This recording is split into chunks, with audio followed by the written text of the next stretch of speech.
한국어 강의는 1940년 봄 학기부터 일본학이라는 과목으로 바뀌고 말았다. 결국 일제가 우리말을 쓰지 못하게 하는 와중에도 선교사가 세운 기독교 학교였던 연희전문학교에서만큼은 꿋꿋하게 한국어 강의를 해왔거든요. 이제는 연희전문학교에서조차 자유롭게 우리말을 배울 수 없게 된 거죠. 너무 잔인하다. 37년에 일본이 중국 본토를 침략했단 말이죠. 근데 그 큰 중국과 전쟁을 하기 위해서 일본은 총동원이 필요했던 거죠. 조선에서 총동원을 하기 위해서 우리가 흔히 지금 이야기하는 황국 신민화 정책을 취할 수밖에 없었고, 조선 교육령을 통해서 일단 학교에서 우리말을 못 쓰게 하고 우리 역사를 못 가르치게 하고 그거를 대학교 과정에 적용한 게 1940년입니다. 그래서 조선어 강좌를 아예 없애고 천황학에 충성하는 조선인, 곧 일본인을 만드는 교육으로서의 고등교육을 위해서 조선어를 없앤 거죠. 문학도로서 우리 글을 쓰지 못한다는 건 곧 떠오르는 시상을 예리하게 표현할 길, 방법이 없어진다는 거죠. 별을 노래하는 마음으로 모든 죽어가는 것들을 사랑해야지. 자, 여기서 별은 순수한 이상을 뜻한다고 볼 수 있겠습니다. 그런데 윤동주는 오늘 밤에도 별이 바람에 스치운다 라고 시를 마치고 있습니다. 그러니까 이상이 현실적 조건들의 그 위협받고 있는 그 암흑기, 이 암흑기를 지금 이런 식으로 표현하고 있는 것이죠. 그래서 점차 우리 민족을 압박해오는 일제의 횡포 속에서도 순수함을 지키고 한 점 부끄럼 없이 살고자 했던 윤동주의 다짐이 담겨 있다, 이렇게 해석을 하곤 합니다. 그래서 윤동주는요, 졸업을 앞두고 무언가를 준비하기 시작합니다. 바로 일본어가 아닌 우리말로 써내려간 시집을 내겠다고 한 겁니다.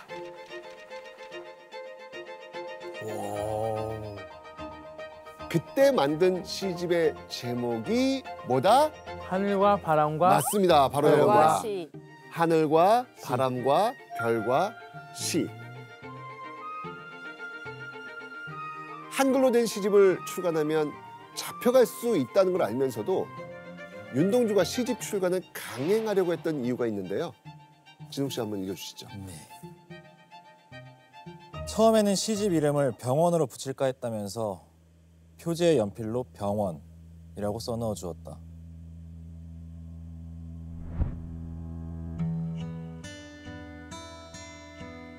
그 이유는 지금 세상은 온통 환자투성이기 때문이라 하였다.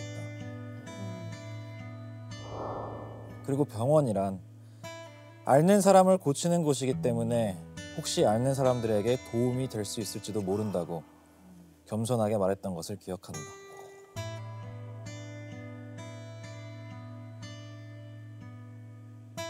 당시에는 지금처럼 매체가 많지 않았죠. 그래서 글을 쓰는 이 문인들의 영향력, 글의 힘이 굉장히 컸거든요. 윤동주는 나처럼 일제강점기라는 그 잔혹한 시대에 살면서 아파하고 있는 사람들, 그 사람들을 내 시로 좀 위로해 줄 수 있지 않을까라고 생각을 했던 거예요. 그렇죠. 그러니까요. 근데 약간 그런 생각도 들었어요. 아, 나는 이 길을 걸어가겠다. 나름의 독립운동을 하겠다. 본인의 그런 결연한 의지를 약간 표현하는 게 아닐까. 맞아요. 윤동주는요, 완성된 시집을 들고 가장 먼저 평소 사상적으로 존경하던 이항하 교수를 찾아갑니다. 그런데 시집 내지 마라, 청천명력 같은 교수님의 말에 윤동주는 깜짝 놀라고 맙니다. 교수님, 이항하 교수님께서 왜 윤동주 시인의 시집을 반대한 거예요? 조선어로 된 시집을 낸다? 총독부로서는 용납할 수 없는 거고, 교수님의 입장에서 미래가 보이는데 어떻게 그걸 합니까? 그렇죠. 보호 차원에서. 결국 윤동주는 시집 출판이 좌절되고 정말 크게 낙담을 했다고 합니다. 결국 미리 제본해둔 세 권의 시집 중에서 한 권은 윤동주 자신이 가집니다. 그리고 남은 한 권의 시집, 윤동주가 너무나도 아끼던 후배 정병욱에게 선물을 합니다. 오. 이후 윤동주는 1941년 12월 27일 연희 전문학교를 졸업하게 됩니다. 이게 지금 이 사진이 뭐냐면요. 윤동주의 연희 전문학교 학적부예요. 학적부. 예. 자 보세요. 보이십니까 지금? 네. 윤동주의 이름이 붉은 펜으로 쫙쫙 지어져 있고요. 그 옆에 새로운 한자가 적혀 있는 게 보이십니다. 네. 히라누마 도우주. 그러니까 윤동주가 갑작스레 창씨 개명을 한 거죠. 하면은 그냥 막연히 후회하는 게 아니고 그걸 통해서 반성해서 자기를 성찰을 해서 어떻게 해야겠다는 것까지 전제가 돼 있는 용어예요. 그래서 이제 왜 그러면 그렇게 할 수밖에 없었느냐? 일본으로 유학을 가기 위해서 결론은 유학입니다. 조선에서는 본인이 문학을 공부하려고 하는 부분에서 더 이상 공부할 공간이 없는 거죠. 방법도 없고. 예, 방법도 없고. 이때 윤동주가 창씨 개명까지 감행하면서 유학을 선택했던 건 훗날 더 큰 꿈을 실현하기 위한 또 다른 선택이 아니었을까. 당시에는 창씨 개명서를 제출하지 않으면 아예 일본에 가는 배를 탈 수가 없었어요. 윤동주는 마지막까지 버티다가 출국을 앞둔 직전에야 송몽규와 함께 창씨 개명서를 제출한 거였습니다. 창씨 개명서를 제출하고 약 3달의 시간이 지난 1942년 4월 2일 윤동주는 마침내 일본 도쿄 리쿄 대학의 문학부 영문과에 입학합니다. 윤동주가 리쿄 대학에 입학한 지 약 5개월 만에 돌연 교토에 있는 도시샤 대학의 영문학과로 지금 편입을 한 거예요. 편입이요? 네. 교토는 일본의 전통적인 도시로서 사상적으로 좀 자유로운 분위기가 있었던 도시이고요. 결정적인 것 중에 또 하나는 송몽규가 당시에 교토 제국대학을 입학하고 거기에 있었기 때문에 그곳으로 옮겨서 공부를 해야겠다 이렇게 생각할 수 있었죠. 다시 만나는 거네요. 그렇죠. 그리고 그렇게 교토에서 다시 만나게 된 윤동주와 송몽규. 둘은요 5분 거리에 불과한 하숙집을 또 자유롭게 오가면서 옛날처럼 이야기꽃을 피우기 시작합니다. 그런데 얼마 뒤 윤동주는요 또다시 큰 결단을 내려야만 했습니다. 윤동주가 방학이 되자마자 고향 용정으로 돌아가겠다고 결심을 한 거죠. 그래서 이때 윤동주가 급하게 고향으로 돌아가랬던 이유가 있죠? 예. 우리 지금 계속 이야기하고 있지만 분위기가 계속 지금 전쟁의 상황에서 악화되고 있는 과정이잖아요. 그런 과정의 연속선상에서 이걸 이해할 필요가 있는데 일본이 아시아 태평양 전쟁 속에서 이 전시체제를 쭉 또 강화하면서 대학생들도 군대로 가야 된다라고 하는 이 상황에서 방학 기간만이라도 내가 고향에 가서 좀 일본의 그러한 눈초리라 할까? 이런 걸 좀 피해서 좀 지내보고 싶다.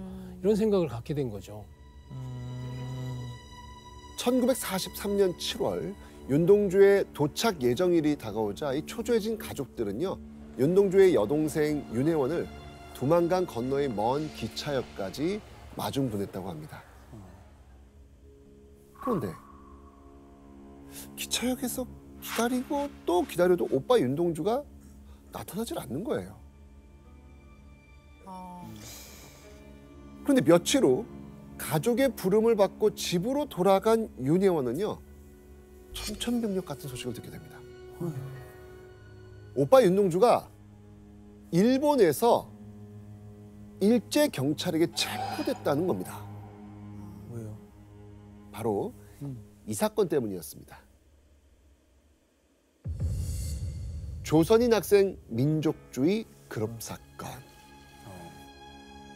사건에 얽힌 조선인 유학생은 모두 7명이었습니다. 그러니까 윤동주가 유학생활하던 일본에서 조선인 학생들끼리 모여 조선의 독립에 대해 이야기했다는 거죠. 사건의 진실은 이랬습니다. 도쿄에서 외롭게 대학 생활을 이어가던 윤동주가 교토에 와서 가장 반가워하고 또 의지했던 사람이 있었죠. 누구? 송몽규. 네. 그런데요.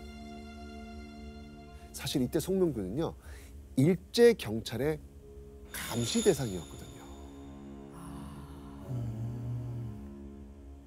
송몽규는 평범하지 않는 중등학생 과정을 거친 사람이었어요. 이미 1935년에 중앙육군 군관학교라고 있습니다. 육군 장교를 육성하는 학교에 분교가 낙양에 있었는데 네. 거기에 백범 김구 선생님이 미래의 독립군 장교들을 육성하는 과정을 밟고 있는데 그걸 송몽규가 듣고 직접 간 거예요, 그곳에. 그래서 2기로 입학을 했는데 일본이 이걸 안 거죠. 다시 말하자면 당시 일본 영어로 표현하면 불령선인. 불량선인. 예. 너는 문제가 있는 사람이니까 감시 대상자였던 거죠. 그리고 이때 송몽규를 감시하던 일제 경찰의 눈에 띈 또 다른 조선인이 있으니 그가 누구다? 윤동주. 바로 송몽규의 사촌이자 오랜 친구인 윤동주였습니다. 일제 경찰이 이 두 사람을 몰래 미행한 기간은요 무려 1년이나 됩니다. 와, 오래 했네. 하지만 감시당한다는 사실을 꿈에도 몰랐던 윤동주와 송몽규. 조선인 친구들과 모여 자연스럽게 나오는 얘기나 관심 있게 읽은 책 뭐였겠어요? 독립운동에 대한. 그렇죠. 독립에 관련된 얘기일 거 아닙니까? 그죠? 윤동주와 송몽규의 뒤를 몰래 밟던 일제 경찰은요. 바로 이런 대화를 빌미로 윤동주를 체포했던 겁니다. 예, 사실 윤동주와 송몽규 두 사람의 대화는 뭐 예전 같으면 훈계 또는 뭐 학교 징계 정도 이 정도로 단순하게 넘어갈 수 있는 그런 사안이었거든요. 그런데 두 사람을 꼼짝없이 걸려들게 한 법이 있었습니다. 바로 이 법 때문이었죠. 신치안유지법. 두 사람의 죄명은 일본어가 아닌 조선어로 시를 쓴 죄, 조선 문화의 유지 향상에 힘쓴 죄. 죄명이 참 난감하죠. 당황스럽습니다. 그러니까요. 아유. 그죠? 그 원래 26년에 만들어진 법으로 쭉 이어오다가 42년에 와서 이걸 강화한 중요한 이유가 전쟁 상황 때문이거든요. 침략 전쟁에서 일본이 점차적으로 폐색이 짙어지면 사람들이 반대 행동을 할 수도 있잖아요. 있죠, 저항이 충분히 심해지거나 태업을 한다든지 그런 과정에서 윤동주하고 송명규도 걸려든 케이스인 거죠. 그럼 이때 조선인들 많이 잡혔겠는데요? 2년형을 선고받습니다. 그리고 나란히 후쿠오카 형무소 독방에 투옥이 됐죠. 형무소에 갇힌 윤동주는요. 사방이 밀폐된 독방에 투옥된 채 강제 노역을 해야만 했습니다. 그리고 한 달에 딱 한 번 가족에게 보내는 한 통의 엽서만이 허락되었다고 합니다. 그런데요. 윤동주가 체포되고 약 2년의 세월이 지난 1945년 2월 어느 날 매달 가족에게 전해지던 윤동주의 엽서마저도 뚝 끊깁니다. 얼마 지나지 않아 윤동주의 고향집에는 엽서 대신 뜻밖의 전보 한 통이 도착하죠. 뭐예요? 16일 동주 사망. 시체 가지러 오라.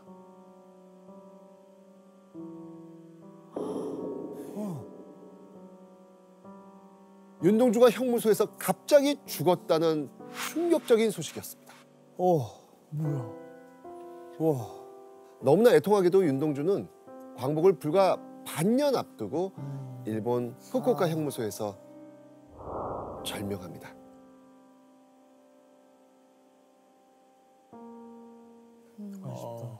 일본인 간수가 밝힌 윤동주의 사인은 뇌일혈. 아니. 건강하던 20대 청년이 수감된 지 1년 7개월 만에 뇌혈관이 터져서 절명을 했다? 뇌혈관. 가족들도 일본인 간수의 말을 뭐 그대로 믿지 않았겠죠. 그런데요, 윤동주의 죽음에 가족들의 의문을 제기한 데에는 또 다른 이유가 있었습니다. 윤동주의 시신을 수습하러 간 바로 그날, 윤동주의 당숙이 면회 중 수상한 장면을 목격했기 때문입니다. 윤동주의 당숙이 목격한 상황은 이랬습니다. 그러니까 푸른 죄수복을 입은 50여 명의 조선인들이 복도에 이게 줄지어 서 있더라는 겁니다. 그 줄 끝에는 다름 아닌 시약실이 있었습니다. 시약실. 약. 결정적으로 면회 중에 송몽규가 당숙에게 충격적인 말을 건네요. 나는 안 맞겠다고 하는데 이들이 자꾸 강제로 주사를 맞게 합니다. 그러니까 일제 경찰들이 수감된 죄수들에게 이상한 주사를 맞힌다는 거예요. 근데 주사 속 약물의 정체를 아는 사람은 없어요. 그 누구도 없습니다. 에이. 그리고 주사를 맞은 전후로 꼭 암산 테스트를 시키는 거예요. 감옥에서 암산 시험지를 왜 해줘? 당시 암산 테스트는 새로운 약물에 대한 임상 실험을 진행할 때 부작용을 알아보는 용도로 사용되곤 했거든요. 주사 실험이 반복되는 동안 계산 능력이 차츰 떨어지게 되는데 만약 문제를 다 풀지 못하거나 틀리면 인지 능력에 문제가 생겼다고 판단한 겁니다. 수상한 주사부터 암산 테스트까지 이 말 곧 어떤 의미일까요? 생체 실험이죠, 생체 실험. 그렇죠. 윤동주가 일제히 생체 실험 대상이 됐을 가능성이 크다는 겁니다.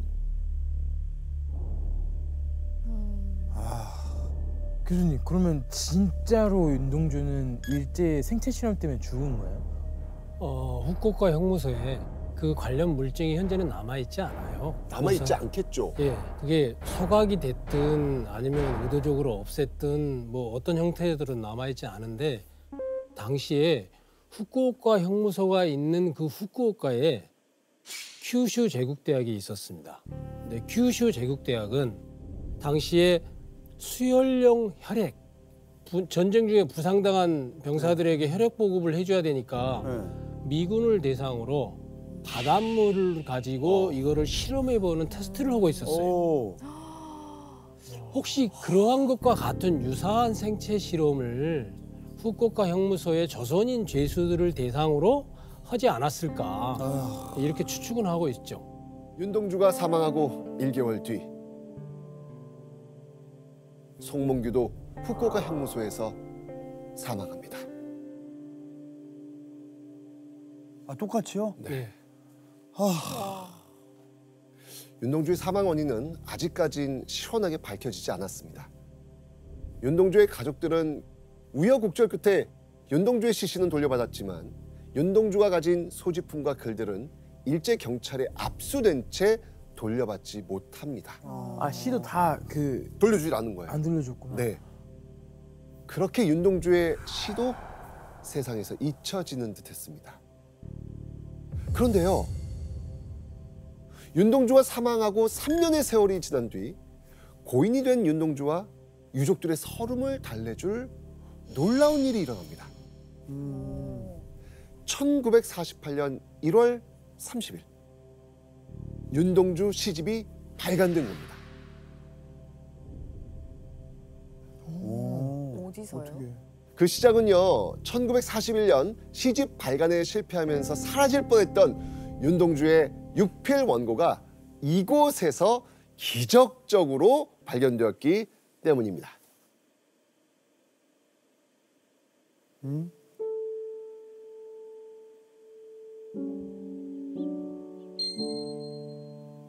광양?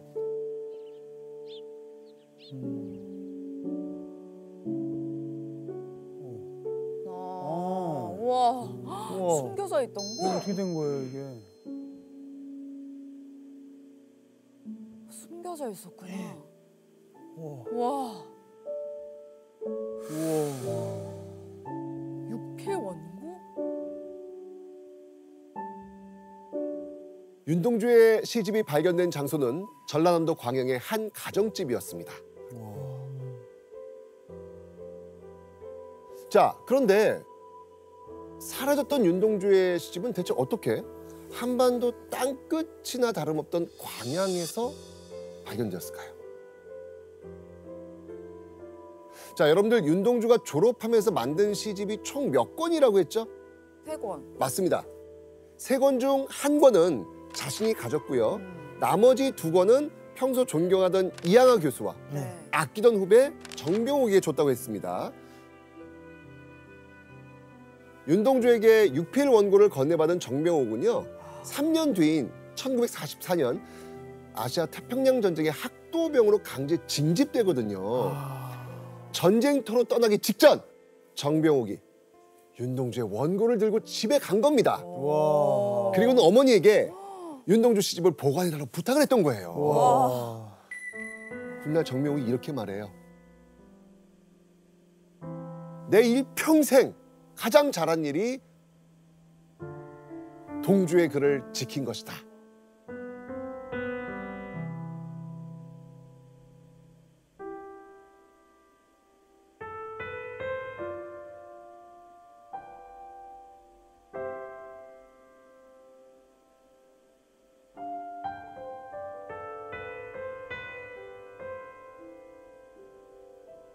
자, 그리고요. 윤동주의 시를 보관하고 있었던 또 한 사람이 있었습니다. 예. 연전에 핀스놀 3인방이라 불리던 강처중은요. 윤동주의 시뿐만 아니고요. 윤동주가 일본으로 유학을 떠나면서 남겼던 40권이 넘는 책, 그리고 연희 전문 졸업 앨범 등을 목숨처럼 소중히 간직했다고 합니다. 너무 다행이다.